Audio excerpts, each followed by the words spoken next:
Hey there. So here's a video demonstrating that these membranes are real, that they work. That they are what I say they are. A lot of people provide a skepticism, and I really love the people with technical backgrounds that were able to watch the video on SEM Tech and how it works and immediately understood its potential. They're like, oh, this makes fully sense why it works and why its applications are so huge.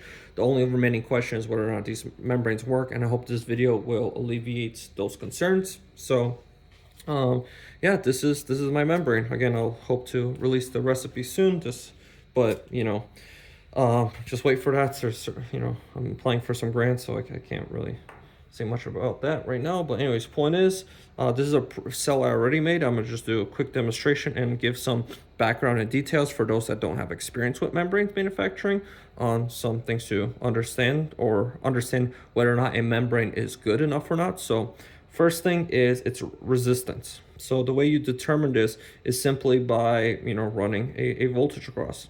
Now this membrane has been sitting in the solution. As you see, it's actually reducing in voltage. What this means, so I have this power supply set at current limited, okay? And what that means is that the power supply is going to control the voltage at whatever it will allow it to set at 0.2 amps, okay? So the reason why that's important is because what we can do is then direct electrolysis and compare the results, right? So as am I blocking? Yeah, I'm blocking. So as we see, I'm trying to keep the same distance, right? Because with electrolysis, there's a couple factors. The distance between electrodes, right? As you see, simply changing distance, changes the voltage a little bit.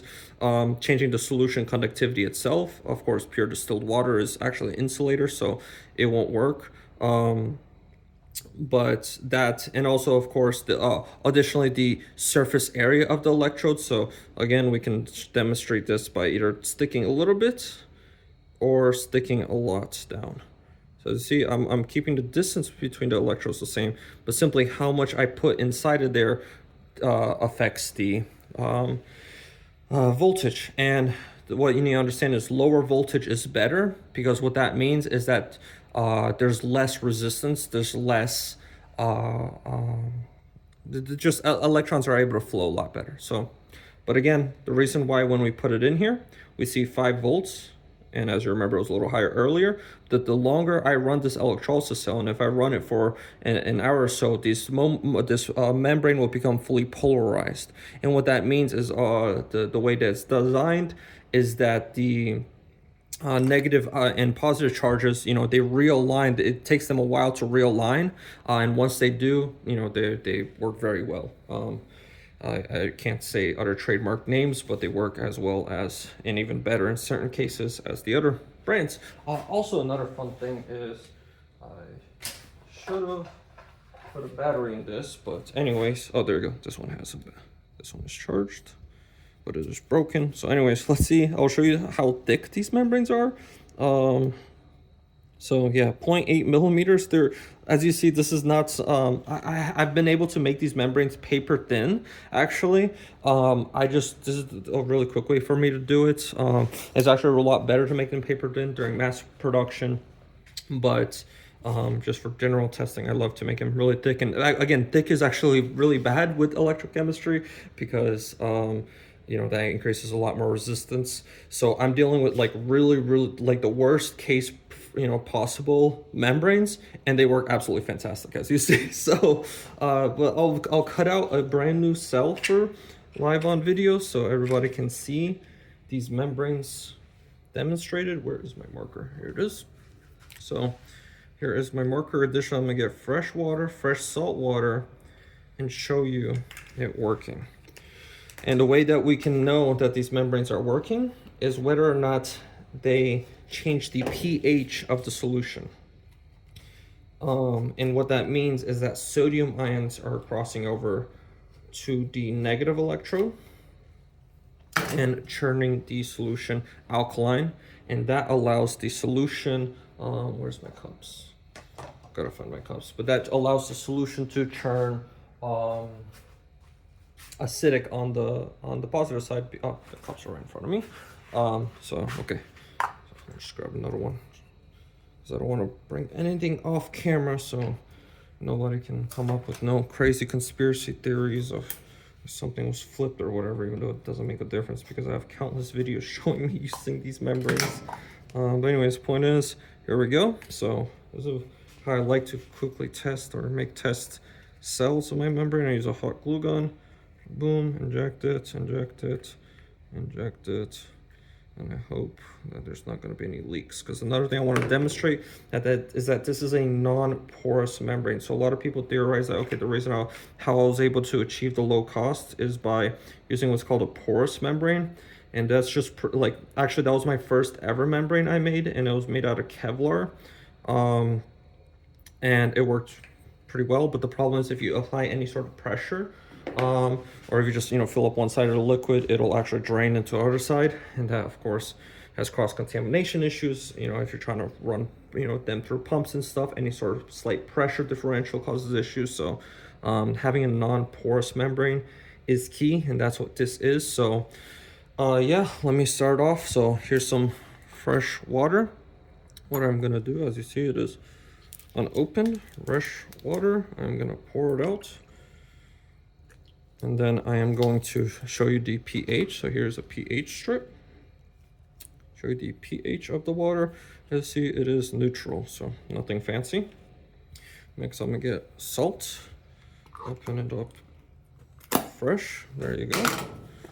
Again, this is just regular salt, nothing special.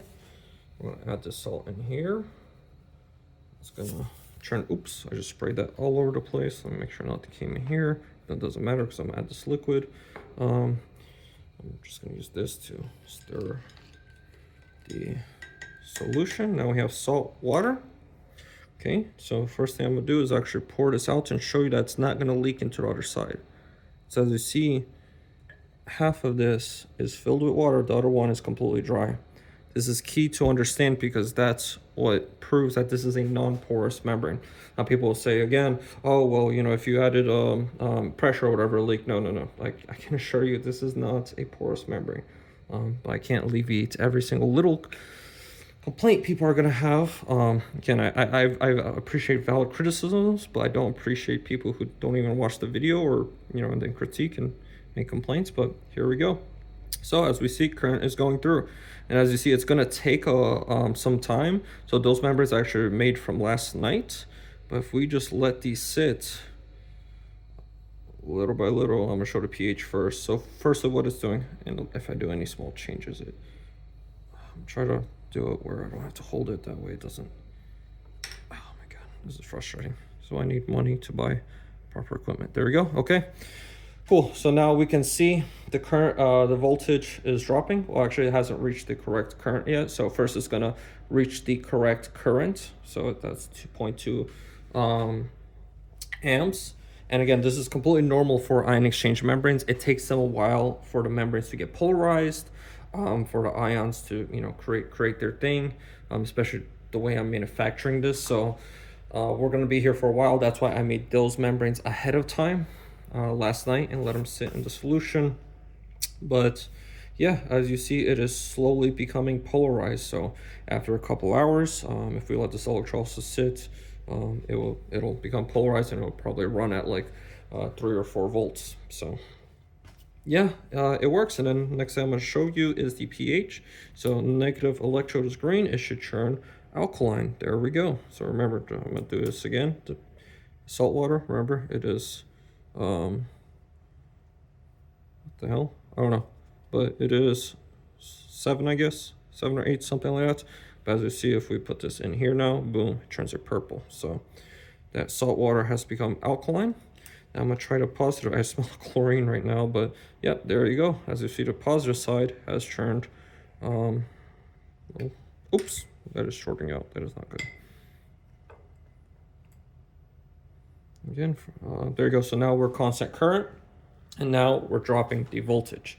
So now it's controlling the voltage, or not controlling, but reducing down the voltage as the cell becomes more polarized. As the membrane becomes more polarized, as the solution becomes more conductive. So yeah, there we go. I mean, there really is not much to say. I'm not gonna have this recording for a whole hour. But you can watch my other videos if you're interested in seeing the actual application of these membranes. But thank you for watching. Please, if you have any questions, if anyone has any questions, please drop it down in the comment section below. I'll try to answer as to everyone that I can. Another question a lot of people ask is, why do I need money if this works? Why do I need money? And by a lot, I mean like 4 or 5 people, because I think for most people it's obvious, but I want to clarify that point because I didn't really clarify that. This technology works. I have units that work and process ore at batch scales, at a small bucket, or a 55-gallon drum. So when I'm dealing with, let's say 10 or 50 pounds, yeah, I can do this by hand. I can deal with that.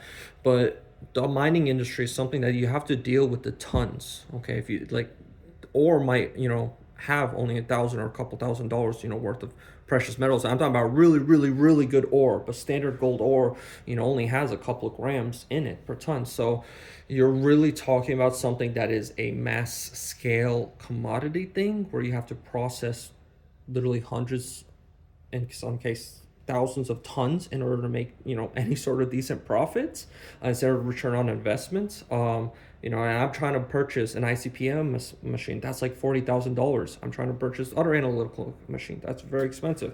And my next goal with this technology is to bring it to a prototype pilot scale system. And of course, there's further, finalization and development. I want to actually characterize these membranes, see how well they perform, so on and so forth. So, and that could cost money, that costs analytical equipment. But, something as simple as trying to process at tonnage scale, I need heavy equipment just to move that around. I need heavy equipment to crush down the rocks, to, so forth. One of my biggest things I want to purchase is a continuous vacuum filtration device. They're expensive. From China, with tariffs, they're $25,000. With America, it's an 8 or 12-month lead time, and they cost over $100,000.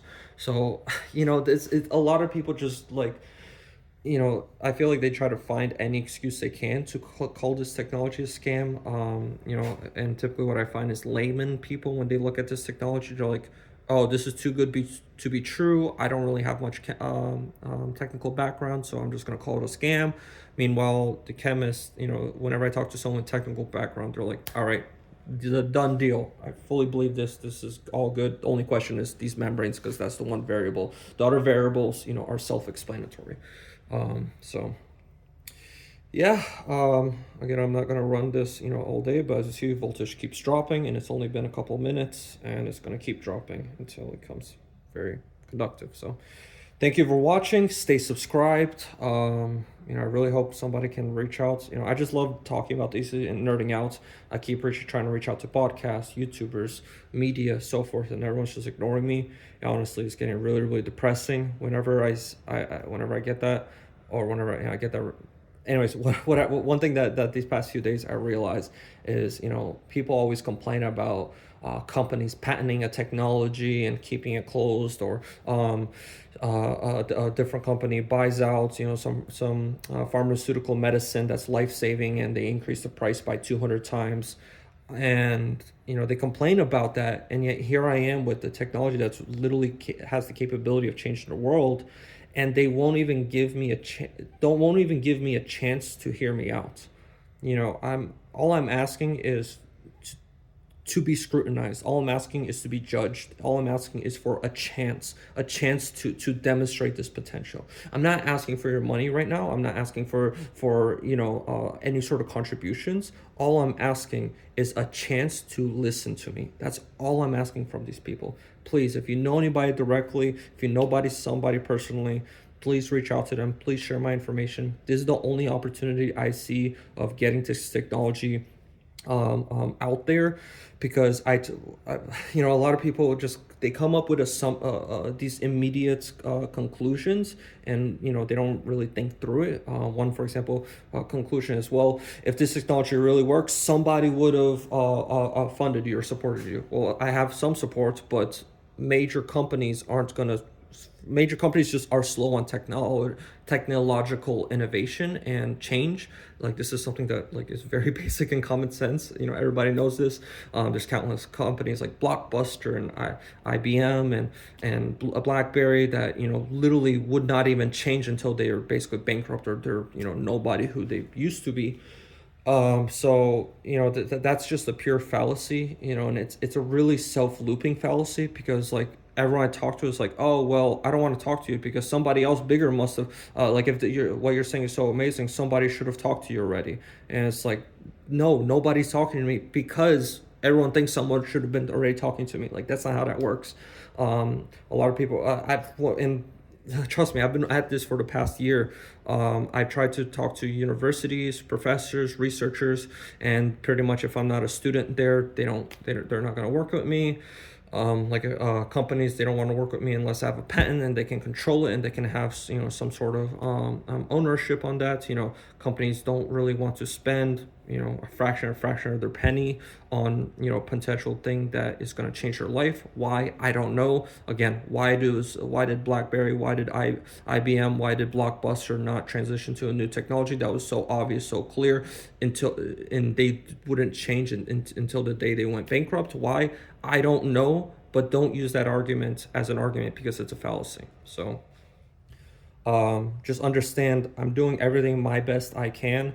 I'm please begging the community for help to share this video, share this technology, and that's the only way I see this, you know, technology as having potential. So stay subscribed. I'm gonna keep uploading videos, and I hope, you know, somebody can recognize this and help this get move forward. Thank you.